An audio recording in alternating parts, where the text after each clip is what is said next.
योचोटि झापामा बालन शाहले जित्ने अब पक्कै नै जस्तो भइसक्यो। साँच्चै जित्छन् नै जस्तो भइसक्यो। अनि त्यहाँको जनताले र त्यहाँको जनताको उत्साह र त्यो भरोसा हेर्दाखेरि साँच्चै नै जित्छन् जस्तो लाग्यो। अनि यो भिडियो मलाई एकदमै मन पर्यो।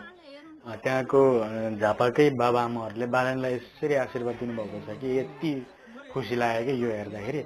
सबैजनाले बालन शाहलाई भोट दिउँ, पुरानोलाई नछानौँ, नयाँलाई छानौँ, देश बनाउनुपर्छ, नयाँ आएर देश बनाउँछन् भन्ने एउटा आशा छ। सबैजनाले खुसी पाउनेछौँ।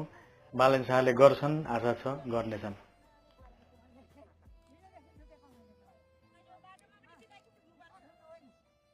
के भन्नुहुन्छ त आमा?